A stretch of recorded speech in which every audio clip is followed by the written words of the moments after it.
passend zum heutigen Video. Fangen wir mal schwarz-weiß an, denn dieser Farbton heute, Freunde, ich sag euch, das wäre alleine eine Folge wert.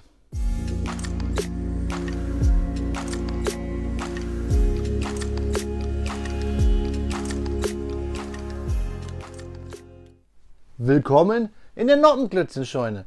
Mein Name ist Blockstar und ja, was soll ich groß drum herum reden, Freunde? Wir bauen heute von Kobi die Kriegslokomotive Baureihe 52, das Kobi-Set 6281 im Maßstab 1:35, 2476 Steinchen im wunderschönen Light Bluish Grey, so würde man es wohl im Hause Dänemark sagen, in einer Farbe, die ich damals schon auf der Spielwarenmesse in Nürnberg nicht so ganz glauben konnte. Damals habe ich sogar noch gesagt, ja, das ist bestimmt der Prototyp. Nein, so kommt das Set daher. Ich habe ein bisschen recherchiert. Diese Farbe wäre eigentlich die Fotolackierung. Also eins vorweg, bevor wir es jetzt bauen, wenn ihr damit vorhabt, irgendwas nachzustellen, dann höchstens wie dieses Gefährt frisch aus den Werkshallen in Berlin, denn da kommt diese Baureihe her, auffährt. Also das hier ist quasi die erste Schutzfolie. Das ist nämlich ein Fotolack, Kalkfarbe, die wahrscheinlich nach dem ersten Fahren, erste Witterung, abgewaschen wäre. Naja, wollen wir aber nicht den Tag vor den Abend loben, Freunde. Kommt mit mir jetzt hier auf mein Baugleis. Dann schauen wir uns den Inhalt des Kartons an. Und ich kann euch sagen, dass mein Bauflies hier, mein Baugleis, glaube ich, eher die Farbe hätte in echt wie diese Kriegslok hier von Kobi.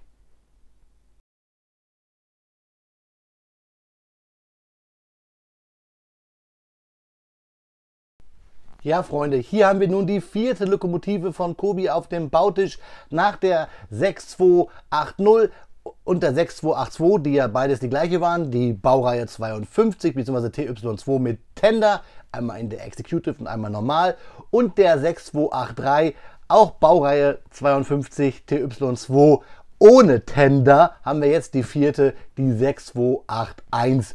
Hier auf dem Bautisch unsere Kriegslokomotive in den eben gerade von mir erwähnten Fotolack. Anders kann ich mir diese Farbe nicht erklären. Ja, 524885 kann ich euch gleich sagen, das Gefährt wurde 43 gebaut und stammt aus Berlin. Das ist eine echte Berlinerin, wa? 2476 Steinchen und eine Minifigur. Das verwundert mich, weil ich glaube, in den ersten Screens und Bildern, die ich im Netz gefunden hatte, waren hier eigentlich mal zwei Figuren angedacht. Die Figur sieht sehr cool aus, hat hier auf der Schulter ein Armbändchen, Deutsche Wehrmacht. Maßstab 1:35 ist klar und der Karton kommt hier in so einem schönen, ja, schwarz-weiß daher. Die Ruinen hier unten, das ist natürlich nicht so schön, denn das Set kommt ja aus der Historical Collection World War II. Wie gesagt, eine Kriegslok. Schauen wir uns die Rückseite an.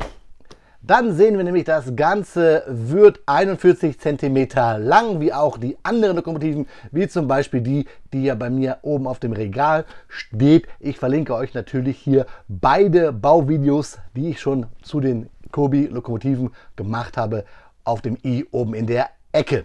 Der Tender ist dann 28 cm lang einzeln, also zusammen haben wir hier eine Länge von 69 cm und eine Höhe von 14 cm. Natürlich können wir auch wieder hier alles drehen. Ihr wisst ja vielleicht, wenn ihr die anderen Videos gesehen habt, Kurvenfahrten sind möglich, Radius 88 und man kann sie auch leicht motorisieren. Da reicht ein kleiner Kader Mini-Motor und die Batterieboxen, alles passt hier in dieses hohlen Tender rein.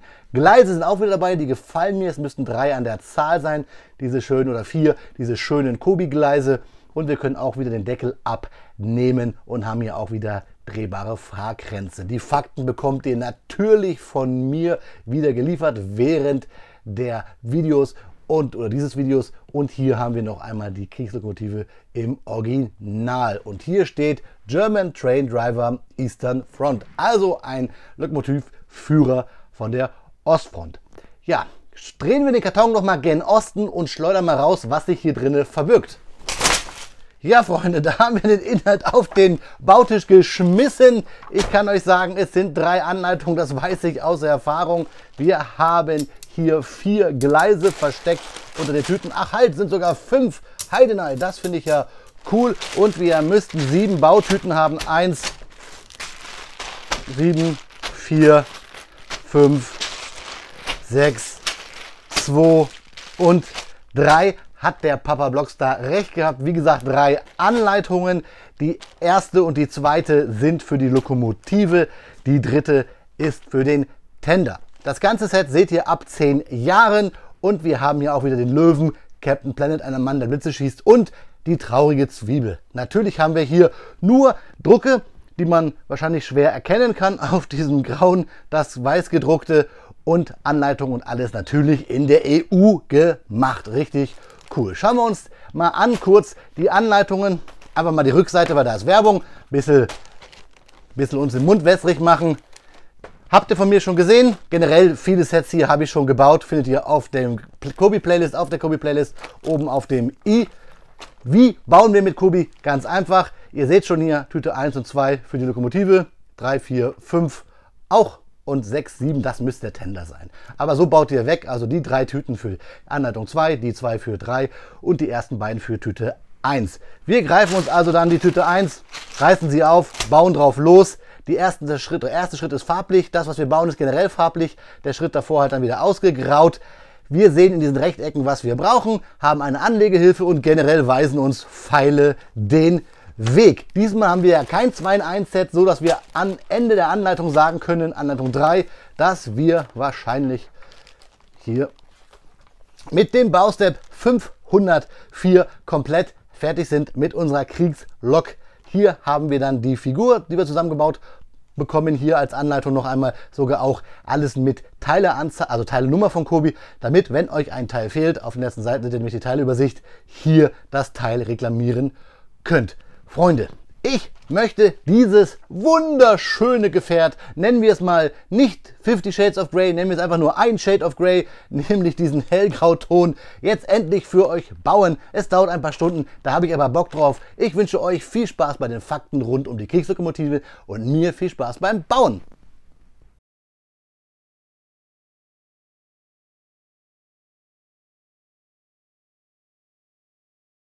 Speedbildzeit ist Faktenzeit und natürlich sprechen wir heute über die Kriegslokomotive basierend auf der Baureihe 52 bzw. die Baureihe 52 und über Kriegslokomotiven im Allgemeinen. Die erwähnte Baureihe 52 war eine sogenannte Kriegslokomotive, die speziell für den Kriegseinsatz konstruiert wurde. Sie war eine Weiterentwicklung der preußischen Gattung G12, die bereits im Großen Krieg im Ersten Weltkrieg zum Einsatz kam. Die Entwicklung der Baureihe 52 begann bereits im Jahre 1939. Sie sollte eine einfache und robuste Dampflokomotive sein, die schnell und kostengünstig produziert werden konnte. Eine der wichtigsten Anforderungen war, dass sie auch auf schwierigen Strecken und bei widrigen Witterungsbedingungen einsatzbereit sein musste. Der erste Prototyp wurde 1941 gebaut und die Serienproduktion begann im Jahr 1942. Die Baureihe 52 war eine der am meisten gebauten Kriegslokomotiven in Deutschland und insgesamt wurden zwischen 6.000 und 7.000 Maschinen hergestellt.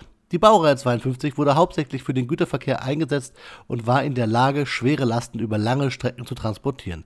Sie konnte Geschwindigkeiten von bis zu 80 km/h erreichen und hatte eine Zugkraft von 1.200 Tonnen. Die Baureihe 52 war nicht nur in Deutschland im Einsatz, sondern auch in anderen Ländern, die mit Deutschland im Krieg standen. Zum Beispiel wurde sie von Rumänien, Bulgarien und Ungarn verwendet, aber auch die Sowjetunion erbeutete einige der Lokomotiven und setzte sie nach dem Krieg in ihren Eisenbahnnetz ein. Eine der größten Herausforderungen für die Baureihe 52 im Krieg war der Kohlemangel. Die Lokomotiven wurden mit Kohle befeuert und in den späteren Kriegsjahren wurde die Versorgung mit Kohle immer schwieriger. Dies führte zu Engpassen und Beeinträchtigungen im Eisenbahnverkehr. Ein weiteres Problem war der Mangel an Ersatzteilen und qualifizierten Mechanikern. Die Lokomotiven waren aufgrund ihrer einfachen Konstruktion zwar robust und langlebig, aber sie erforderten auch eine regelmäßige Wartung und Reparaturen. Trotz dieser Herausforderung war die Baureihe 52 eine wichtige Stütze für die deutsche Kriegswirtschaft und trug dazu bei, den Krieg aufrechtzuerhalten. Sie spielte eine entscheidende Rolle beim Transport von Truppen und Kriegsmaterialien an die Frontlinien und trug zur Effizienz der deutschen Kriegsführung bei. Heute sind noch viele Maschinen der Baureihe 52 erhalten geblieben und werden von Eisenbahnliebhabern und auf historischen Fahrten eingesetzt. Sie sind ein wichtiges Erbe der deutschen Eisenbahngeschichte und erinnern an die Bedeutung der Eisenbahn im Zweiten Weltkrieg. Aber auch in anderen Ländern gab es Kriegslokomotiven. Zum Beispiel die Baureihe S100, die es in den Vereinigten Staaten gab und von der United States Army Transportation Corps entwickelt wurde. Diese Lokomotiven wurden hauptsächlich in Nordafrika und Europa eingesetzt und halfen, Material und Truppen an die Frontlinie zu transportieren. Auch die UdSSR hatte ihre eigenen Kriegslokomotiven, die Baureihe FD, die während des Krieges weit verbreitet war. Diese Lokomotiven waren robust und einfach zu warten, was sie für den Einsatz im Krieg ideal machte, wie schon bei der Baureihe 52. Im Vereinigten Königreich wurde die Baureihe 8F für den Kriegseinsatz entwickelt. Diese Lokomotiven wurden für den Güterverkehr eingesetzt und waren in der Lage, schwere Lasten über lange Strecken zu transportieren. Die Baureihe 8F war eine der am meisten gebauten britischen Dampflokomotiven. In Frankreich wurde die Baureihe 141R für den Kriegseinsatz entwickelt. Diese Lokomotiven wurden für den Güterverkehr eingesetzt und halfen, Material an die Front zu transportieren. Diese Kriegslokomotiven wurden für den Einsatz im Krieg optimiert und waren oft robuster und einfacher zu warten als herkömmliche Lokomotiven. Die meisten Kriegslokomotiven waren mit einem stärkeren Rahmen und einem größeren Kessel ausgestattet, um die erforderliche Leistung für den Gütertransport zu gewährleisten. Auch die Bauweise und die Verwendung von Bauteilen wurden an die Bedürfnisse im Kriegseinsatz angepasst. Die meisten Kriegslokomotiven waren mit einer Panzerung versehen, um sie vor Angriffen durch feindliche Flugzeuge oder Artillerie zu schützen. Darüber hinaus wurden viele Kriegslokomotiven mit einer Rauchabsauganlage ausgestattet, um die Rauchentwicklung zu reduzieren und so das Risiko einer Entdeckung durch den Feind zu minimieren. In einigen Fällen wurden Kriegslokomotiven auch für den Einsatz in Tunneln und Bergregionen modifiziert.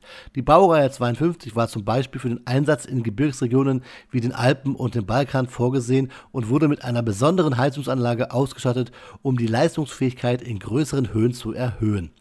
Auch nach dem Zweiten Weltkrieg blieben viele Kriegslokomotiven im Einsatz und wurden in verschiedenen Ländern weiterentwickelt und modifiziert.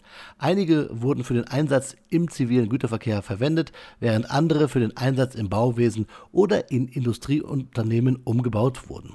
Insgesamt waren Kriegslokomotiven ein wichtiger Bestandteil des Transportsystems im Zweiten Weltkrieg und spielten eine entscheidende Rolle bei der Versorgung der Truppen an der Front. Obwohl sie heute nur noch selten zu sehen sind, blieben sie ein wichtiger Teil der Eisenbahngeschichte und sind ein wichtiger Bestandteil der Erinnerung an den Zweiten Weltkrieg. Ja, Freunde, das war mein kleiner Essay zum Thema BR52 bzw. Kriegslokomotiven allgemein. Freunde, freut euch mit mir jetzt auf dem Review unseres Kobi-Sets 6281 der Baureihe 52 bzw. der Kriegslokomotive. Die Kriegslokomotive Baureihe 52, das Kobi-Set 6281 aus der Historical Collection World War II, ist mit Verlaub der schönste Zug aus der Kobi Trains Serie. Das Set im Maßstab 1:35 hat hervorragende Bautechniken und Freunde, wem mache ich hier was vor? So abgelesene Marketingtexte nur damit ihr auf meine Affiliate-Links klickt, das kann ich nicht. Das machen wir lieber anders auf althergebrachte Art. Das sollen lieber andere Leute sich aus dem Hut zaubern. Freunde, 6 Stunden habe ich gebraucht für diesen Traum in Grau oder Albtraum in Grau. Da kommen wir gleich nochmal zu. Bei der Executive Edition lag ich, glaube ich, bei 8 Stunden. Ich muss euch nämlich sagen, vorab, bevor ich hier auf einige Details eingehe und auch über die Farbe mit euch reden werde, ist der Punkt, dass das Hellgrau hier für mich es irgendwie leichter gemacht hat zu bauen. Bautechniken wunderbar. Diese Lokomotive macht einfach Spaß zu bauen. Bis jetzt jeder der 3 Lokomotiven, die ich euch von Kobi vorgestellt habe, waren exklusiv Zucker, haben Spaß gemacht zu bauen. Natürlich haben sie ihre Schwächen und ich lege euch auch hier auf dem i die Videos zur Baureihe 52 mit Tender und ohne Tender ans Herzen. Meine Videos, wo ich schon hier auf diesen Zug, auf diese Lokomotive eingegangen bin, bloß halt nicht auf die Kriegslok hier in Grau. Ganz wichtig vorab, bevor wir die Details uns anschauen, ihr wisst, fahrbar in Kurven, auf Kurven mit den Radius 88. Kleiner Tipp, nur beim Gestänge ein bisschen was zu verändern, dann läuft diese Lokomotive auch ganz rund. Das zeige ich euch auch hier, genauso wie ich es euch bei der schwarz-roten gezeigt habe. So, wir müssen da hinten anfangen. Da haben wir es. Musste ich nur richtig auffädeln. Na, so, ihr seht, läuft schön durch. Außer, dass wir hier natürlich kein Gelenk haben. Somit sieht es immer ein bisschen komisch aus hier an diesen Pleuelstangen. Diese Stange, die hinterste hier, würde ich vielleicht empfehlen. Dann läuft das auch flüssiger. So muss man immer ein bisschen drücken, dass es funktioniert. Man kann sie motorisieren, kommen wir gleich zu. Und Platz im Tender haben wir auch genug. Ich wollte es euch bloß zeigen, dass wir hier die Lokomotive fahren können. Macht nur nicht den Fehler wie ich. Versucht sie hier auf die Kurve zu stellen. Fädelt über ein gerades Gleis an. Dann könnt ihr auch hier die Lokomotive durch die R88 Kurven fahren. Wo ihr die kriegt, ja, entweder hier die Trix Bricks oder FX Bricks, so heißen sie. Da kriegt ihr auch solche Custom Schienen her. Denn diese Kobi Schienen sind ja komplett kompatibel zu denen anderer Hersteller bzw. zum Marktführer. Außer, da kommen wir gleich zu, dass wir hier bei den in Anführungszeichen alten Schienensystemen bzw. am Markt durchgesetzten Schienensystemen immer Zweier Bricks hier unten haben, also Zweier Plates angedeutet. Wenn wir bei Kobi das nur beim Verbund haben, zeige ich euch ganz kurz, bevor wir auf den eigentlichen Hauptdarsteller der Lokomotive eingehen. Hier seht ihr es nochmal, dass wir hier die Schwellen nur bei dem Zusammenstecken doppelt haben. Bei der Größe von der Lokomotive wie hier oder generell den Kobi-Zügen wirkt das ein bisschen zu eng. Ich glaube, es wäre besser, wenn man sie auseinandergenommen hätte weiter und dann ruhig breit. So, jetzt habe ich mich ein bisschen dran gewöhnt, sieht es dann doch nicht so gut aus, wie ich es mir eigentlich erhofft hätte. Also lieber vielleicht breitere Schwellen, gleich so dick und dann vielleicht versetzt mit mehr Platz. Dann wirkt das realistischer, denn irgendwie ist das ja ein Kompromiss, so eine große Lokomotive im Maßstab 1:35 auf diesen in Anführungszeichen kleinen Gleissystem. Da wirkt das immer so ein bisschen wie Schmalspur. Irgendwie kommt mir das so vor. Ja, wir haben eine ganze Menge Steine über. Da, vielleicht habe ich mich verbaut, glaube ich aber nicht. Und wir haben eine richtig coole Minifigur. Unseren Zugführer hier in Kombattantenstatus mit Wehrmachtsarmbinde und Feldmütze M43. Ihr seht die Figur auch nochmal in groß auf der rechten Seite. Von hinten nicht bedruckt, schwarze Schüchchen. Und ja, der Herr guckt so ein bisschen traurig, hat aber hier ein Grübchen im Kinn. Aber sonst ein toller Druck. Thema Minifiguren bei Kobi ja gerade in aller Munde, weil sie bei den normalen 1:28er Sets keine mehr beilegen wollen. Wollen wir aber jetzt nicht drüber reden. Wir wollen über unsere Kriegslokomotive reden. Unseren Traum in hellgrau oder Albtraum. Bei der Lokomotive habe ich immer kein Problem, sie auf die Gleise hier zu packen. Aber beim Tender, das ist das auch, was ich gerade gesagt habe. Wir haben hier irgendwie, wir haben ja hier das normale Anordnung, wie wir es auch bei anderen Zügen hätten, die oder Lokomotiven, die solchen ein Gleissystem benutzen, aber durch diese großen Schwenkdrehteller hier sehe ich das immer sehr schlecht, wie ich sie auffuddeln kann, aufgleisen kann, weil alles auch so grau ist und dann verrutscht es mir. Ihr seht es beim Thumbnail und auch beim Ende, da habe ich es nämlich nicht so richtig drauf gekriegt. Ja, wir haben hier 2476 Steinchen, während wir bei der normalen Version 2505 Steine haben. Liegt aber auch daran, dass wir natürlich hier keine Windleitbleche haben und hier vorne auch zum Beispiel der Scheinwerfer fehlt, die Lampe.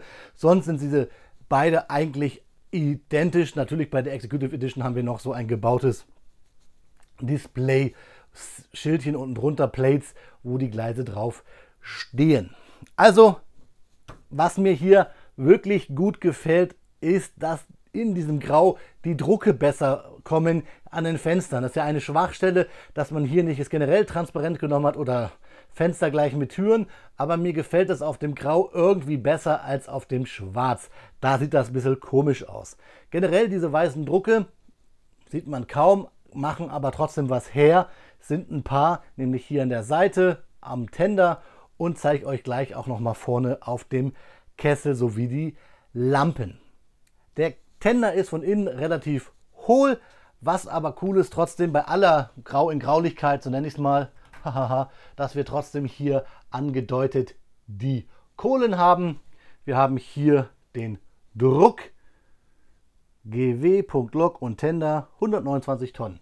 Ja, wir haben hier hinten eine Leiter, hinten haben wir auch den Druck 524885, die Lampen und hier die Bumper. Das hier das Koppelsystem von Kobi, das mir gar nicht gefällt. Und hier auch wieder einen Druck. Und sonst ist er hier hohl. Da kann man sicherlich eine Batteriebox reinbauen, umbauen. Da hier haben wir die Drehgrenze. Gefällt mir eigentlich ganz gut und er ist relativ schwer. Eigentlich haben wir hier einen großen Ponton gebaut. Einen großen Schiffskörper. Ich denke mal, wenn man Mockenfil kauft, sich die 2-3 Mal, hat man hier schon einen grauen Rumpf für einen Schnellboot oder wie auch immer. Keine Ahnung. Sonst, wie gesagt, identisch zur schwarzen, so nennen wir sie mal. Gucken wir uns jetzt aber unsere Kriegslok an. Beziehungsweise guckt ihr sie euch einmal an. Von unten, da seht ihr, wie es angetrieben wird, beziehungsweise die, wo man es antreiben könnte. Also man könnte hier einen Kader-Mikromotor hinmachen und dann die Kabel irgendwie oben durchziehen. Oder hier hinten, weil wir hier überall Technikachsen haben. Und ihr seht, wenn man sie dreht hier, das bewegt sich. Und hier ein kleiner Kadermotor, hinten Batteriebox, Kabel hinten weg. Dann funktioniert das. Und das treibt es auch an. Ich habe leider meinen Kadermotor neulich erst verkauft. Hier von vorne der Druck auf dem Kessel 524885. Daher weiß ich auch, dass diese Lokomotive 43 gebaut wurde in Berlin. Wir haben hier wirklich schöne Details mit den Lampen. Mir gefällt bloß nicht, dass es hier vorne immer nur an einer Noppe hängt. Das geht schnell ab. Hier unser Bumper, unser Stoßfänger, unser Buffer, wie auch immer das genau heißt. Da bin ich zu wenig Zugfachmann, aber irgendwie dafür, dass es nur an einer Noppe hängt, geht mir das zu leicht ab. Sonst schön gebaut, hier auch mit den Schläuchen, das ging diesmal besser als bei der schwarzen, vielleicht weil ich schon etwas geübt war. Das Gestänge hier ist auch ganz cool, hier hängt alles leider wieder immer nur an so ein paar Noppen, da muss man aufpassen, das geht schnell ab, will ich jetzt nicht abbauen. Und hier das Gestänge, ich zeige es euch mal, das stößt immer so ein bisschen gegen, da muss man aufpassen, vielleicht nimmt man die hintere Stange hier weg, das kann schleifen, deswegen... Wenn ihr es wirklich motorisieren wollt und locker laufen lassen wollt, nehmt ihr die Stange hier einfach weg. Sonst läuft es aber eigentlich ganz gut, wie ihr seht hier. Richtig, richtig nice. Von innen natürlich mit das Coolste, weil wir haben hier die Feuerluke, wir haben hier die ganzen Räder für Bremse, Gas, wie auch immer.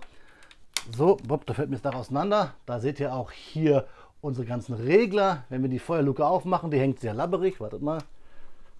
So. Dann sehen wir auch ein bisschen Feuer da drin. Wir haben nämlich so Transclear Steinchen, auch solche ähnlichen, woraus die Kohle gemacht ist.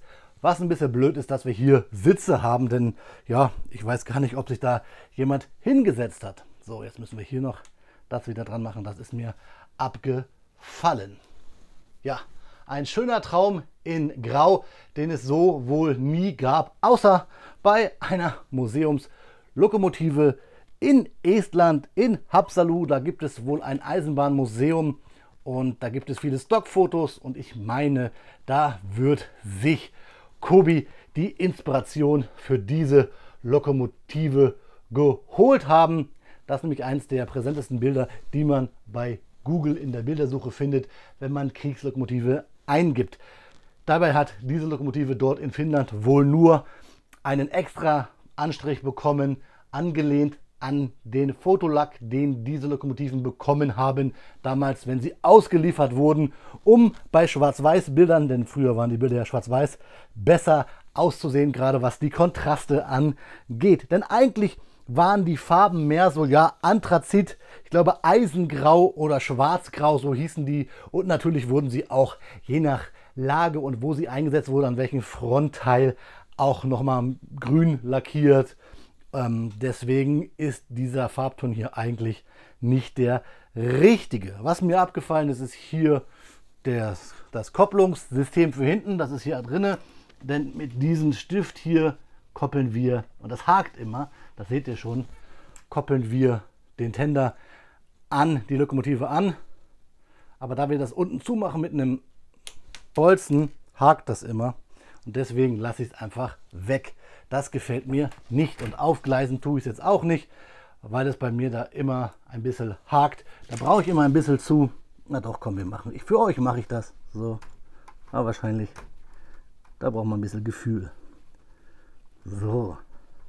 Nein. Wie gesagt, so. Ist der Teller da einfach zu groß, beziehungsweise ja, habe ich euch gesagt, diese Anpassung an dieses Schienensystem. Ihr bekommt gleich noch eine ganze Menge Detailfotos, also wenn ihr jetzt nicht genug gesehen habt, ihr bekommt noch ein bisschen was und ein bisschen Text dazu, Fakten und so weiter. Ich muss sagen, mir gefällt die Farbe so nicht. Das Bauen hat aber dadurch trotzdem Spaß gemacht. Also ist das hier eigentlich Himmel und Hölle, es ist Zucker und Salz, aber es ist Schalke Dortmund, es ist Stuttgart Karlsruhe. Irgendwie geil und irgendwie auch nicht. Ich möchte sie trotzdem nicht missen. Wenn ich ein Diorama baue oder so weiter, werde ich wahrscheinlich dann die nehmen. Und ich glaube, zum idealen Kriegslokomotiven-Mocken müsste man vielleicht aus beiden eine bauen. Das ist aber meine Meinung. Was ist eure Meinung? Schreibt mir das gerne mal bitte mal in die Kommentare. Ich bin auch, was Lokomotiven angeht, wirklich nicht so der hundertprozentige Fachmann. Ich versuche da immer mehr reinzukommen. Schreibt mir bitte all das, was ihr dazu wisst, unten in die Kommentare. Oder bitte schaut auch bei den Videos hier zur BR52 mit Tender, also hier der Executive Edition oder ohne Tender rein. Da haben auch ganz viele Leute super tolle Fakten zu der Baureihe 52 in die Kommentare geschrieben. Schaut euch das ruhig an. Das lohnt sich wirklich. Wir müssen diese Videos, diese 3 Videos hier alle als eins sehen. Ja, ich höre jetzt auf zu reden. Ihr bekommt jetzt ein paar schöne Detailfotos von unserer Kriegslokomotive und dann sehen wir uns zum Abschluss noch einmal in die Augen, meine Freunde. Ja, Freunde, wie versprochen, ein paar Detailfotos, damit ihr euch selber einfach mal einen Eindruck von diesem Kobi-Set von der 6281 verschaffen könnt, der Kriegslokomotive Baureihe 52. Freunde, diese Nummer hier, die diese Lokomotive hat, die 524885, dazu wollte ich euch noch was erzählen. Diese wurde 1943 in Berlin gebaut, hatte die Seriennummer 13955 und wurde gebaut vom Maschinenbau und Bahnbedarf AG, vormals Ohrenstein und Koppel. Wo die Lokomotive verblieben ist, habe ich leider im Internet nicht mehr gefunden. Da fehlte mir ein bisschen die Fakten dazu. Generell, wenn ihr was wisst zur 524885, schreibt mir das gerne bitte in die Kommentare. Vielleicht habt ihr auch den ein oder andere Quelle, wo ihr diese Fakten findet. Ich habe jetzt die Daten hier zu dem Original von albert-gieseler.de. Des Weiteren packe ich euch unten noch einen UFA-Propagandafilm zum Thema Kriegslokomotiven bzw. zur Kriegslokomotive. Nehmt es mir bitte nach, ich schneide zwar ab und zu ganz gerne mal Original-Footage in die Videos von mir, aber mit so einem Dritte Reich-Sprech, da tue ich mich dann doch schwer. Deswegen einfach der Link unten drunter. Ist mal interessant, auf jeden Fall als zeitgeschichtliches Zeugnis zu sehen, wie damals dieses Projekt gesehen wurde. Ihr kennt ja diese Spreche, das ist nichts, wo ich euch hier in einen Kobi, in einem Spielzeugvideo schneiden möchte. Wenn ein Flugzeug wo fliegt, wenn mal ein Panzer durchs Bild fährt, gerne, aber dieses, ja, göbbelartige Gelabere, denke ich mal, das tut nicht Not. Was aber Not tut vielleicht, Freunde, ist, wenn ihr mal unten in die Videobeschreibung guckt. Ich hatte es nämlich beim Review am Anfang ja mit den Affiliate-Links. Ich habe immer in der ersten oder zweiten Stelle meine bevorzugte Kobi-Quelle, nämlich buildingbricks.de, dort verlinkt. Das ist kein Affiliate-Link. Da bekommt ihr 15%, die ich auch bekomme. Vielleicht ist dieser Shop ja was für euch, aber ich möchte euch nicht ermuntern oder zwingen, da zu kaufen. Kauft da, wo ihr euch wohlfühlt. Nur gerne diese 15% möchte ich euch ans Herz legen. Ja, generell aber auch die Kommentarfunktion. Was haltet ihr bis jetzt von meinem Video? Schreibt es mir gerne unten in die Kommentare. Und ja, dann sehen wir uns jetzt zum Abschluss mit ein paar Worten, die noch sehr wichtig sind an Kobi, in die Augen. Freunde, hört nochmal genau zu. Viel Spaß. Ja, Freunde, sind wir im Zielbahnhof angekommen. Das Video ist gleich zu Ende. Aber bevor es zu Ende ist, möchte ich noch ein Wort an Kobi richten. An den Brandmanager, den lieben Arthur und an das ganze Team dort bei Kobi. Bitte, wenn ihr das nächste Mal ein Set rausbringen wollt, nehmt nicht das erste Google-Foto und verwurstet das in ein Set. Natürlich gefällt mir diese Lokomotive. Das Bauen hat Spaß gemacht und ich fand auch das Grau beim Bauen ziemlich cool. Das habe ich euch alles gerade schon gesagt. Aber historisch ist das so nicht ganz korrekt. Fragt doch uns in der Community. Das machen wir doch alle kostenlos. Ihr müsst nicht mich fragen. Fragt in den Facebook-Gruppen, in den Foren. Fragt die anderen YouTube-Creator, wie auch immer. Die können euch da historisch akkurate Modelle, Bezeichnungen, Einheiten, Abbilder, wie auch immer liefern. Kobi, macht es doch. Support tut doch nicht weh, vor allen Dingen, wenn er aus der eigenen Community kommt. Bitte, ruft einfach an oder schreibt eine E-Mail oder schaut in die Facebook-Gruppen und seid vor allen Dingen kritikresistent. Macht nicht den gleichen Fehler, wie es andere Hersteller, was Klemmbausteine angeht, auch machen. Ja, das musste einmal raus, liebe Freunde. Und jetzt möchte ich Kritik von euch. Schreibt mir eure Meinung zum Set, zu mir, wie auch immer, unten in die Kommentare. Lasst einen Daumen da hoch oder runter, je nachdem, wie euch das Video gefallen hat. Und vor allen Dingen lasst bitte ein Abo da. Drückt die Glocke, falls ihr ein Abo habt, dann verpasst ihr nämlich keines meiner Videos mehr. Und vor allen Dingen habt einfach gute Laune und habt Spaß und schaut euch vielleicht das ein oder andere Video hier noch auf meinem Kanal an. Ich habe ja schon über 700 Videos hier gemacht. Vielleicht ist das ein oder andere Interessante ja für euch noch dabei. Ja, Freunde, das Thema Lokomotivenzüge ist jetzt erstmal zu Ende, aber es kommt ja noch der schwere Plattformwagen Typ SSYS. Und das wird wahrscheinlich auch nicht einer, das werden mehrere. Und wenn ich daran denke, dass der auch wieder 30 bis 40 Euro kostet, Freunde, dieses Thema Lokomotiven bei Kobi ist wirklich teuer. Wenn ich überlege, ich habe die hier, ich habe die Executive der Baureihe 52 mit Tender und ich habe ja auch noch die ohne. Plus dann das, was dann noch als Waggons kommt, als Plattformwagen, da kann ich mir auch den Tiger in 1:12 kaufen. Also dieses Thema geht richtig in die Kohle. Aber das soll kein Jammern sein, das soll nur ein, ja, what the, ihr wisst es schon. Freunde, ich wünsche euch viel Spaß bei dem, was ihr macht. Habt Spaß am Klemmen, bleibt vor allen Dingen gesund. Gute Fahrt. Halt, stopp, ich lasse euch doch nicht hier aus dem Video ohne das Wichtigste. Auf Wiederbauen, euer Freund, der Blogster.